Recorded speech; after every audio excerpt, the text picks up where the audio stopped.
Numéro 7, les émissions de télé-réalité.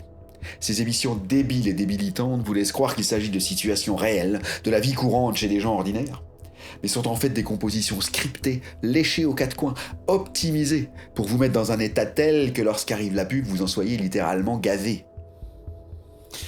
Les situations montrées dans ces émissions sont aussi généralement savamment dramatisées, afin que vous vous identifiez pleinement au personnage. Une catharsis destructrice qui ne vous apportera rien du tout de bon, et ne fait que vous vider d'une énergie péniblement gagnée, vous programmer pour vous faire acheter ce qu'ils veulent, gaspiller votre argent et votre temps. Un temps qui est perdu à jamais, ne l'oubliez pas. On peut toujours regagner l'argent qu'on a perdu, mais le temps, jamais. Donc chaque minute passée devant cette putréfaction est perdue à jamais. Et compte tenu des conséquences abominables que ça engendre, chaque minute perdue en vaut 10. Une petite réflexion personnelle ici. Quand je vois aujourd'hui le talent qu'ont les réalisateurs et les techniciens qui font ces émissions, la qualité technique dont elles font preuve. Bon, c'est vrai, techniquement, tout est parfait. L'image et le son sont Full HD, les cadrages excellents, la réalisation parfaite. Je ne peux m'empêcher de déplorer ce gâchis, le gâchis d'utiliser cette excellence à des fins aussi nauséabondes. Alors que ciblé sur le véritable mieux-être de l'homme, sur son côté esthète et avide de développement, ces orfèvres de l'image pourraient sauver l'humanité de sa morosité, laquelle paradoxalement, ne nous voilons pas la face, augmente à chaque génération. 8. Ensuite vient la musique. Eh oui, les choses que nous écoutons influent énormément sur notre humeur et donc notre énergie vitale. Si vous écoutez des chansons paillardes ou Patrick Sébastien, bon, vous risquez pas grand-chose, hormis peut-être de devenir un imbécile heureux. Mais bon, tant que vous êtes heureux, c'est le principal, c'est ce qu'on dit. Non, je rigole. Mais si vous êtes continuellement en train d'écouter des chansons tristes sur des ruptures amoureuses, des gens qui souffrent, des propos engagés qui incitent à la révolution, ou bien du rap qui fustige tout et tout le monde avec des paroles bouffies de haine, ne vous attendez pas à vous coucher ni à vous réveiller avec le sourire, et surtout à avoir assez d'énergie pour obtenir tout ce que vous désirez dans la vie. Un premier pas ici, et si vous ne parlez pas anglais ou mal, serait d'écouter le même style de musique dans cette langue. Ça vous portera moins préjudice, car votre subconscient ne comprendra pas les paroles. Vous serez néanmoins influencé par les ondes de la musique, oui, mais dans une moindre mesure quand même. Donc ça constituera un bon début. Le mieux lorsqu'on ne va pas bien, et qu'on désire aller mieux surtout, autrement dit lorsqu'on veut augmenter son énergie, c'est d'avoir le moins de distractions possible. L'idéal est de se retrouver seul le plus souvent possible, de façon à se centrer sur soi-même et nettoyer en nous ce qui ne va pas, chose impossible en faisant autre chose comme simplement écouter de la musique en fond. Si vous avez peur de ne pas pouvoir y arriver, je vous encourage à visionner ma liste de lecture ici, intitulée La solitude, mère de quiétude, où je vous donne toutes les astuces pour y parvenir facilement. Numéro 9, le sexe. Eh oui, le sexe. Bon, je ne m'étendrai pas sur le sujet ici, car la prochaine vidéo l'étudiera en long et en large. Sans jeu de mots, évidemment. Et surtout vous proposera une solution radicale pour s'approprier ce qui est derrière. C'est une image aussi. J'ai nommé l'énergie colossale qui crée les mondes. Et s'en servir ailleurs, ça s'appelle la transmutation sexuelle. Sachez que l'énergie qui est perdue dans le sexe, même tout à fait satisfaisant, ainsi que dans sa recherche, et là je pense notamment aux célibataires galants et libertins, est absolument gigantesque et file directement à l'égout, car comme vous le verrez, la grande majorité des rapports sexuels aujourd'hui ne sont plus destinés à la reproduction, mais au plaisir. Bref, pour être sûr de ne pas louper la très prochaine vidéo qui en parlera, abonnez-vous donc en pensant à cliquer sur la petite cloche.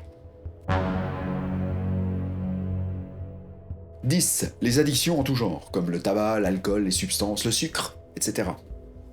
Tout ceci représente une telle agression pour l'organisme que celui-ci doit dépenser une énergie colossale pour les neutraliser et continuer de vivre malgré tout. Énergie qui pourrait être employée ailleurs, notamment à la réalisation de vos buts et de votre mieux-être. Mon conseil est d'arrêter tout ça, même si vous y adonnez modérément. Et il existe une pléthore de dispositifs, gouvernementaux ou autres, de livres, ou même ici sur YouTube. Vous avez l'embarras du choix. Mais l'idée à accepter pour pouvoir arrêter le tabac aisément, par exemple, celle qui a tout changé chez moi et m'a permis d'y mettre fin définitivement, je pense, est la suivante.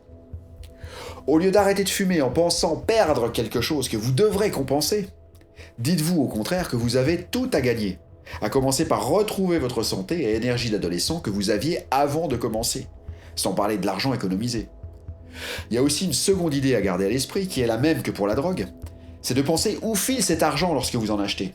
Dans la poche de l'État, le plus grand des voleurs pour le tabac, et dans la poche de ce gibier de potence que sont les trafiquants et même les dealers pour la drogue.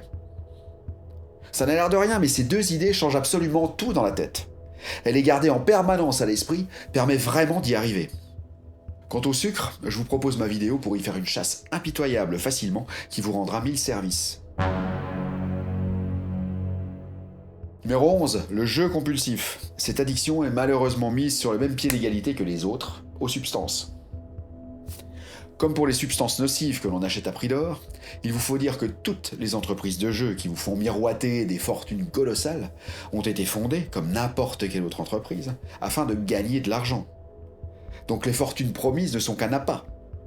Et même si certains arrivent à la décrocher de temps à autre, les 99,9 autres % se font couillonner H24.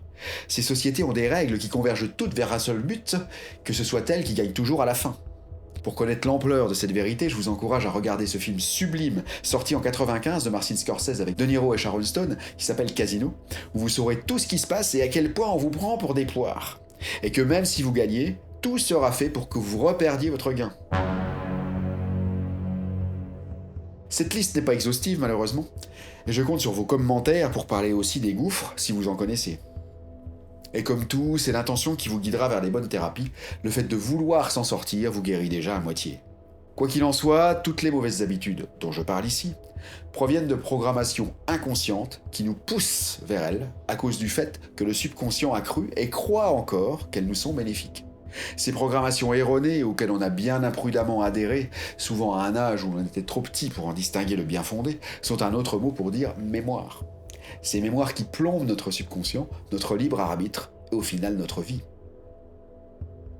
La bonne nouvelle est qu'il existe Ho'oponopono, cette formidable méthode hawaïenne plurimillénaire, adaptée aux gens d'aujourd'hui maintenant, qui permet de venir à bout de ces programmations de façon facile et radicale. Je vous propose ma liste de lecture traitant de cette admirable philosophie ici.